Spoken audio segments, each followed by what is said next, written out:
Hello, welcome to the Society for Consulting Psychology podcast. Today we have a guest, Ian Kristic, and he is a leadership and organization development strategist and facilitator at the National Renewable Energy Laboratory, also known as NREL, in Golden, Colorado. He oversees all executive development for NREL and manages organizational development initiatives. Ian is trained as an industrial organizational psychologist and has experience as a consultant as well. And today he's here to talk about consulting in the renewable energy space. So welcome, Ian. Great to be here, Joanie. Thanks for having me. Oh, you're most welcome. And I forgot to mention, actually, at SCP, Society for Consulting Psychology, you're also on the Training and Development Committee in the education domain, too. So folks who are members of SCP might want to reach out to Ian for a number of reasons after this podcast. Sounds great. Yeah, let me ask you a couple questions. I mean, I was just excited to have you on the podcast because you work in renewable energy, which is really hot right now. Even if you go on like ONET or other places, it's one of those hot industries, right? So tell us first of all, what does NREL do? National Renewable Energy Laboratory. What does that do for renewable energy? And also, like, what do you do there? Yeah. So maybe I'll start with what I'm doing at NREL, and I'll get into what NREL does too. Yeah. So at NREL, I oversee all of the executive and leadership development work that goes on there. So that targets a group of about 300 or so leaders, and it encompasses everything from um, leadership development programming, so formal programs that are competency based, executive coaching, mentoring. We have a mentoring program as well, and then it dovetails into succession management and succession planning, a pipeline of leaders, and identifying high potentials and developing that population, as well as performance management.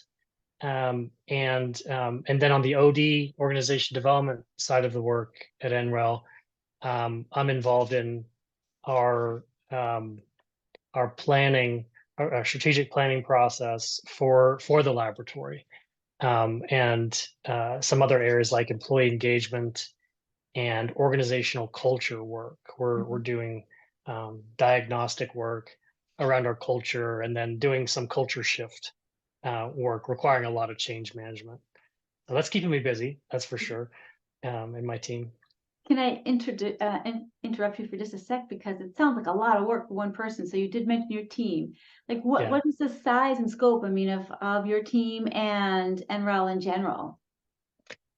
Yeah, so we have a team of about 5 on our what's called our learning and organization development team, which is embedded in the human resources department, with dotted lines into our strategy function, and our communications group, which is really handy. Yeah, and in terms of the employee population, we're fast approaching 4,000 employees total at NREL. Okay. Yeah. All right. Yeah. Okay. Yeah. We've almost doubled in size in the past 3 years. So Okay. substantial growth. Okay. Yeah. So growth industry, high growth, as well as a large organization that you're in. All right. Yeah. So tell us now, like or on the edge of our seats, what does NREL do? Yeah. So NREL is a part of the Department of Energy's system of laboratories. So there are 17 DOE, Department of Energy labs, that essentially comprise the federal research system in the United States, which essentially provides the nation with strategic, scientific, and technological capabilities. So of course, very much a heavy STEM environment. And in terms of it being a important and popular or hot industry, we're really focused at NREL on identifying the nation's biggest energy challenges from a research standpoint and an applied research standpoint. That's a distinction, I think, where NREL operates among the laboratories, is that it's very much applied research, whereas some of them are pure research and not as applied. So we're dealing with energy challenges like population growth and the impact it has on energy use, um, impacting urbanization, cyber threats, electrification. When we think of our grid, our energy grid, resource competition globally. Um, so we're studying all of those challenges and coming up with solutions to address those challenges. And some interesting facts that we're constantly monitoring these the data around this, and like the worldwide population, for example, increasing every year by more than 82 million people. It's this rate of growth is straining our ecosystem and creating vulnerabilities. So it's very much to our government and our nation, and national security also plays into it as well. And we're looking at now just some numbers that came in across my desk. Global energy use expecting to increase by another 28% by the year 2040. Oh, that's So yeah. yeah, yeah. So we're tasked by the DOE to ensure energy sources in the U.S. are safe, secure, reliable, um, and to continue a focus on the mitigation of emissions, fossil fuel emissions, greenhouse gases. So those are really real threats and mega trends that we're focused on. So NREL's been around for over 40 years. And we're essentially devising solutions to transform the way that the United States generates, consumes, stores, and distributes energy. Well, I have to say that I just felt a huge relief when you were telling me this, because I am so glad to know that somebody is looking into these issues. I mean, these are kind of things that keep me up at night a little bit. And I think a lot of people probably feel that way. Like, how are we all going to manage as the population increases, or as we go electric, or what happens to the grid? So it's really nice to know that NREL is doing that. And, I just going back to consultants and trying to stay focused, because I don't want to take us off the path here, but there must be a lot of challenges for the leaders in this industry. I mean, you said it's a lot of STEM, and I work in STEM, so I see a lot of people who are trained in STEM, who not trained in leadership. So, I mean, I guess I don't want to put words in your mouth. What kind of challenges are they facing that consultants might be able to help with? A whole host of challenges and opportunities for sure. And that's the way we're often positioning, the challenges facing leaders and how they can develop to address those challenges. With I think first and foremost, probably the rapid growth in size, and the pressure points that puts on leaders who, in the span of control, gets pretty large, heavily matrixed environment too.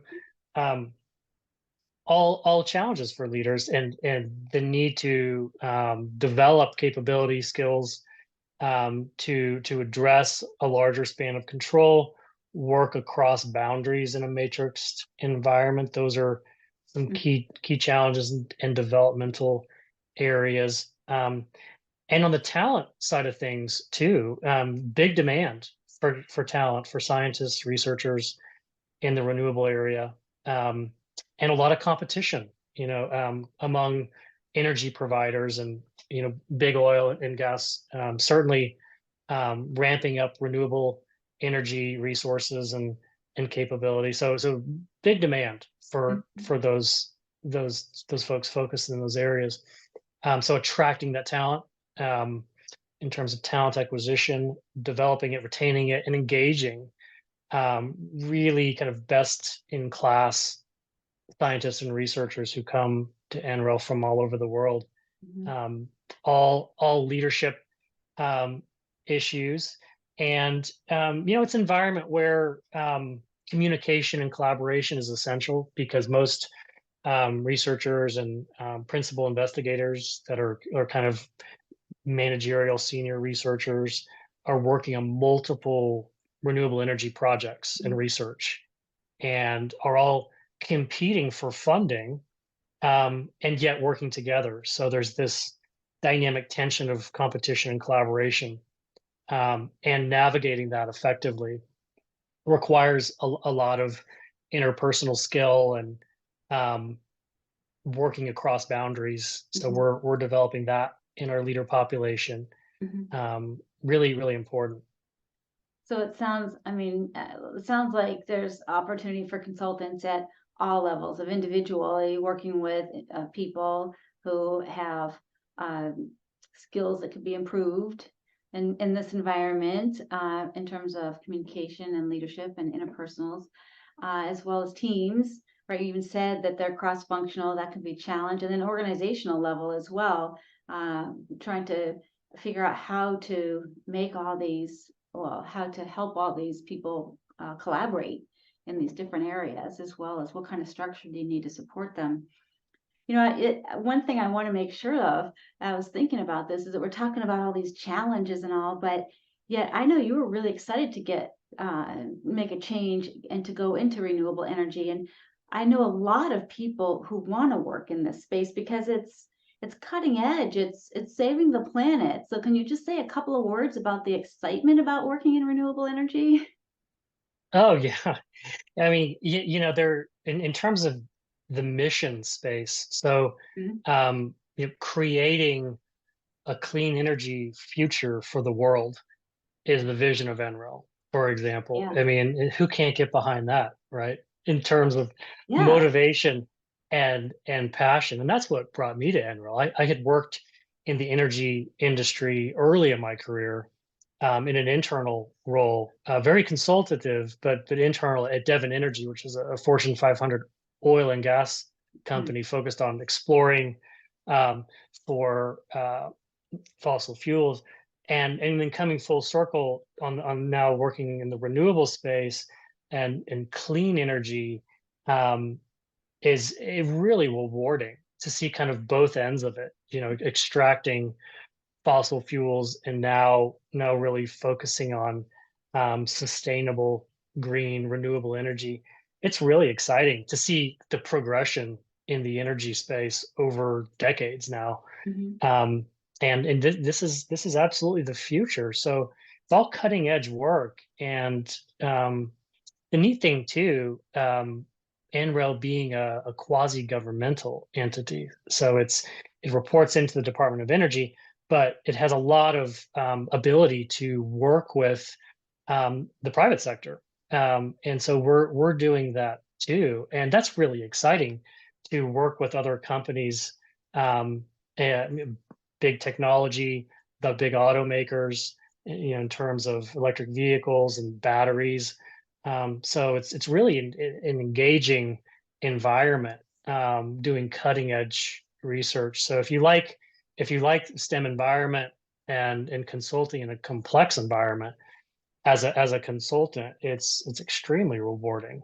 Hmm. Um, yeah, yeah, and very data driven too. So in Oh, terms of data-based consulting, through the IO lens for yeah. sure, really rewarding in that sense too, because it's all grounded in research, and that plays through talent management, OD, and leadership solutions. All research-based solutions are welcomed by our scientists and Mhm. researchers. So that's exciting as well.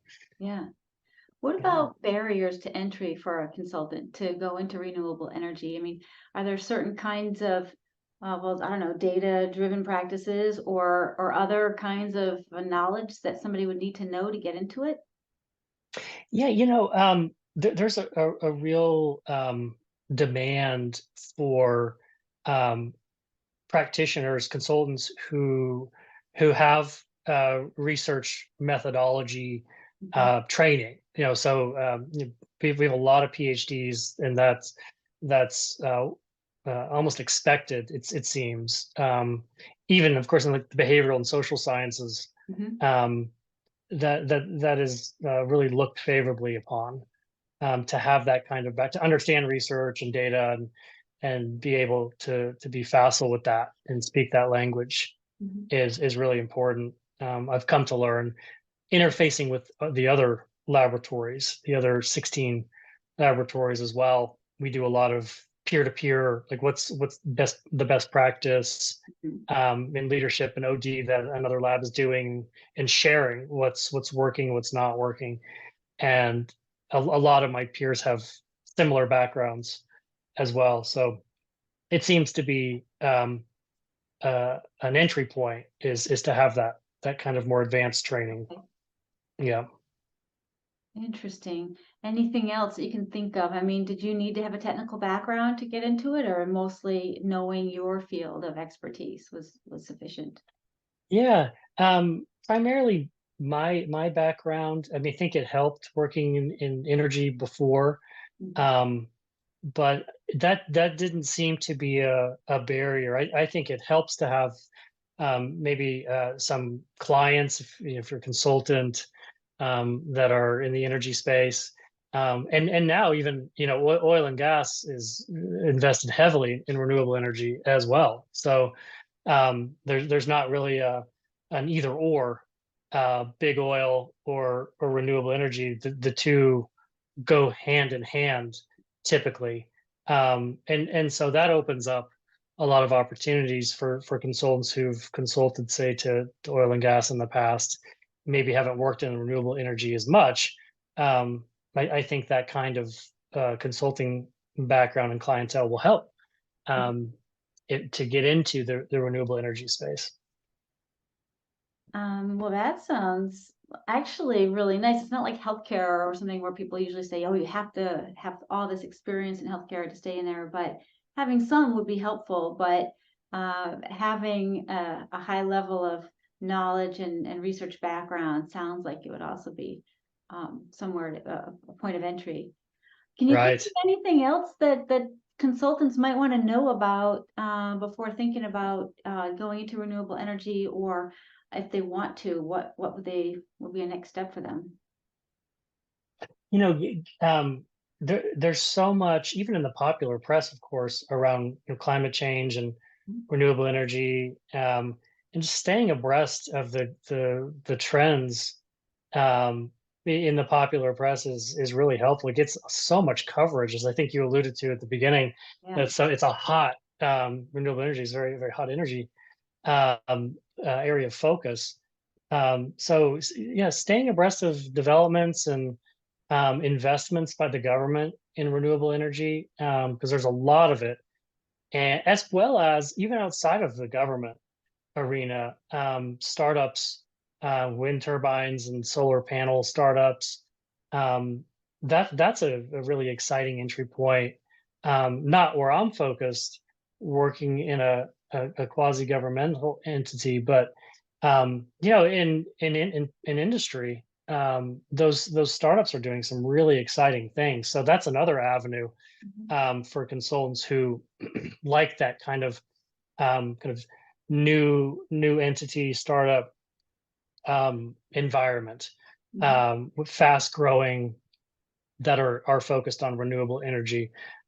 So I think the challenges are being attacked from multiple angles, really innovative startups to more established and mature governmental entities like the DOE laboratory system, and then of course automakers, in the electric vehicle push, really exciting, to just stay abreast of that as Mhm. well, Mhm. developments. So lots of entry points, um, and not a lot of barriers, I don't think, um, other than the requirements I mentioned previously. Yeah. Yeah, Well, thank you. This has been really illuminating. And if people want to reach you, is LinkedIn a good place, or uh, yeah, yeah, yeah. LinkedIn, Kristic and LinkedIn. Yeah, Absolutely, yeah. excellent. Well, I think this has been really useful, and thank you so much for being a guest on our SCP podcast. Well, thanks for having me, Joni.